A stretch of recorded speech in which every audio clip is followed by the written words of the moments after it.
It is the evening of November 26th, and I am once again out in the shanty over the cut cornfield for this evening sit tonight. We've already seen one small buck. That buck that I'll show you now actually crossed in front of me as I was coming down the road, and he kind of just came out wide around the left and then kind of jogged through this cornfield all while we were getting in the shanty, and then ended up right here in front of us for a few seconds there before going off into the pines. But starting tonight, we are projected to get about 1.5 feet of snow over the course of the next day and a half. So with that cold, winter weather pushing through finally, I think it's going to get these deer up on their feet a lot earlier than normal, and we'll probably start to see a higher number of deer coming out into these corn food plot. If not tonight, most definitely tomorrow night, I'm sure. So I'm off tomorrow, so I'll be back in here again tomorrow evening, but unfortunately Tuesday I do have to work, so we'll sit here tonight and hopefully Swagger makes a mistake. Like we've mentioned in videos previously, Swagger's kind of a herding unit, so we have reason to believe that he's kind of just hanging out in these pines bedding. Actually, on the far end, the last time we had him on the camera, he was coming from the pines into this cut cornfield, so I'm not sure where he's been the past almost 2 days now. We haven't had him on camera at all, so we're hoping with this cold weather pushing in, all he's thinking about is coming out to this food source. So maybe tonight's the night he makes a mistake. If not tonight, I think we'll really have a good shot at seeing him in this upcoming week. So hopefully it's a night that I'm off and we get a chance at him, but if not, we'll sit here and kind of see what the night holds. There's always, of course, a chance of seeing a bear out of this stand. My brother-in-law, Monty, of course, shot his bear out of this shanty and then ended up seeing 2 bears on the following day. But, of course, in New York State, we only have 1 bear tag, so he wasn't able to get a shot at the following 2 bears. But they're around. Pennsylvania rifle season opened up yesterday, which really isn't that far from where we are tonight, and they were able to hunt in PA today, even though it's Sunday. So depending on what kind of motion there was on the other side of the swamp, we might see some pressure, or we might see more deer due to the pressure on the back side of this area. So we'll wait it out either way, and I'll turn you back on and show you what we see.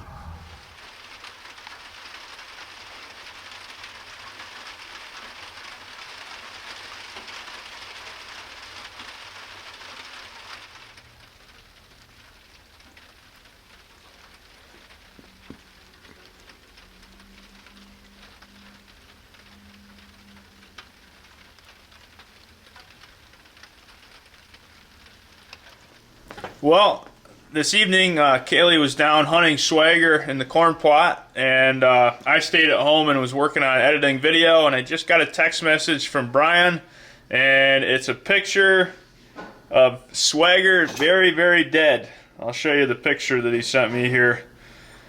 And there he is. So it's kind of a bittersweet ending, but I'm super happy that Brian's brother Mark was able to get Swagger killed this evening. I was really nervous about Swagger the last couple weeks here. As you guys could see on the trail camera pictures, he was getting really weak, and he was actually almost falling over in some of the videos. He weighed roughly 100 pounds. He'd lost a ton of weight since the rut, and anyways, he got killed tonight on the backside, on the neighboring property. So congratulations to Mark on killing that deer. It's a deer that I've probably, out of all the deer that I've known and hunted the last my whole life, Swagger is a deer I think I had the most history with. From the time he was just a 1.5 year old buck to 4.5, I encountered Swagger numerous times every year down in Cherry Ridge, especially during that first and second week in November during the rut. I had him go by me. I can't even tell you how many times. He was a lot of fun to watch, and it was almost like, if you guys remember the videos from not last year, but the year before when Swagger was 2.5, I always said my little buddy was coming because I felt like he was following me around the woods. I'd sit in this stand, Swagger would come by. I'd sit in that stand, Swagger would come by. I encountered him almost every time I hunted, and last year it was November 6th, and Swagger came right through the pinch in Cherry Ridge as a 3.5-year-old buck, a nice buck, and he's always had a hip issue, which is why I named him Swagger. Even when he was a little buck, he would always walk kind of sway-like when he would walk, and I ended up picking up both his sheds as a 2-year-old. As you guys can see, I'm in the standing corn. I've actually walked through this corn twice already this year, and I found one shed in it, and I've just stumbled across a match right here. And this is to a buck that I know really well. I actually seen it a whole bunch of times hunting this year. It's just a little 6-point that nearly every single time I archery hunted down in what we call Cherry Ridge, I had come by me. So I ended up calling him my little buddy because I seen him so much. I'll show you guys all the footage I took of him this year right now, and then we'll go ahead and pick him up. Let's go ahead and pick him up. Here we go. There's the right side and then the left side right together, or the left and right side. There he is. 2-year-old, and I picked up both his sheds as a 3-year-old right here in the corn by the house, so it was kind of cool. Look at that, chocolate horns. I've got his last year's, like I said, so we'll match him up there. I know he just lost those not long ago. Deer to track and watch as he grew up, and it was kind of sad to see him kind of go on his demise this year as a 4.5-year-old. Obviously, Kaylee hunted him hard during archery season. Monty got home and hunted him. It was a deer that was extremely killable with a bow. It just never worked out that Kaylee was able to connect the dots with him, really. But anyways, congrats to Mark on an awesome 4.5-year-old deer. And that honestly, for our farm, really wraps up our buck hunting season. He was the last deer that I would consider a shooter on our end of the road. We got some beautiful 3-year-old bucks that we're gonna let live on our farm at least, and hope that they can get to 4.5, so we'll have a couple really good ones to hunt next year. But we got doe tags, obviously.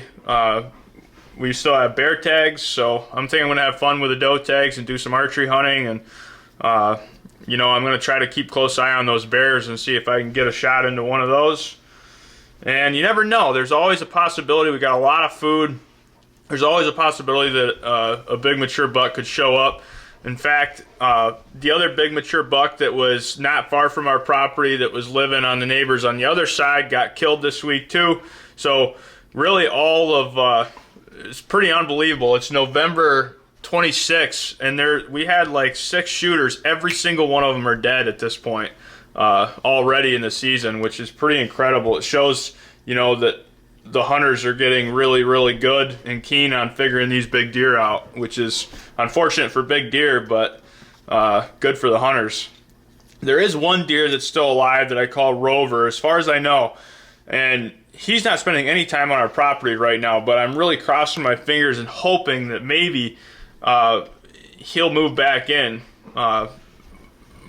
You never know. Rover, as a 2.5 and 3.5-year-old, spent a lot of time on our property, and for some reason this year as a 4.5-year-old, he just kind of moved away. I think he went east, and he just hasn't come back. I don't know why that is or the reason behind that. It's weird how some deer just change their ways from one year to the other, when other ones carry their same exact patterns throughout their whole life. But fingers crossed, maybe Rover will show up. We'll see. But anyways, they're bringing the deer over, so we're gonna check the deer out when they get here.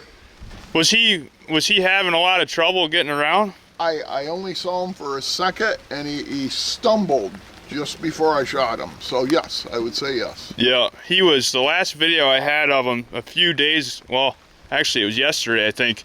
He literally fell in front of the trail camera because his hip he's actually had a bad hip for the last 2 years, and it looks like this year it's got really bad, and he was actually falling, and he's real tiny. He's probably only 100 pounds, I bet. Right, yes. But he's a 4.5-year-old deer. Oh, neat. Yep. That's him, by gosh. Him and I were buddies the last 2 years. I watched that sucker walk by me down in Cherry Ridge almost every stinking time I hunted down there when he was just a 2-year-old and a 3-year-old. Huh. But there he is. Yep.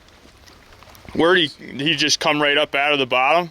He was, I only saw him one step. That's all I saw him. So No kidding. I can't say, but I assume out of the bottom. And I could see another deer, and the other deer is what I was watching, and then this one put its head up, put its head back down, and so I just plugged him right here. Awesome. Well, that's awesome, Mark.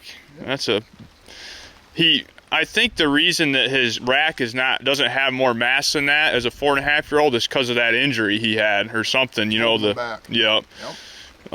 It's a mature buck, though. I mean, pretty darn cool. I didn't know which one I was looking at, but I said, "Oh, shoot her!" Brian sent me the picture, and I said, "Holy shit, that's Swagger!" I'll be damned. It's a cool buck, that's for sure. I named him Swagger when he was just a little buck because of that messed up hip. When he literally swayed. Legs? Okay. Huh. So I thought, well, that'd be a good name for him. A car or something? Yeah, it must be. I don't know. Yep. He actually was running last winter with a buck that I call Rover that I haven't seen around since he disappeared about a month ago. I don't know where he went or I saw him over the summer with him. Yeah, they were always together. Huh. I don't know if he went east or I know Chris had the last picture I know of him, and the Amish guys have leased Jimmy said there's a nice 10-point that's running down on the corner, and I kind of wonder. Yeah, I bet that's Rover. But that was a deer that he was always with, and he wintered with them. And unbelievably, in that corn over here, I found his sheds laying right next to both the Rover sheds. Remember? Wow. It was crazy. But got glimpses of a really tall white rat. Yeah. One back in there. So there's a nice one, but never offered me a chance. Yeah. Well, I'm afraid that for us, that was the last. He was the last one that we would have pulled the trigger on. So our season ended quick. There's still a lot of bears. Yeah, bears, and kill them all. We got does to. Now I can go have fun with a bow and not worry about booting that thing the next week. Well, congratulations, Mark.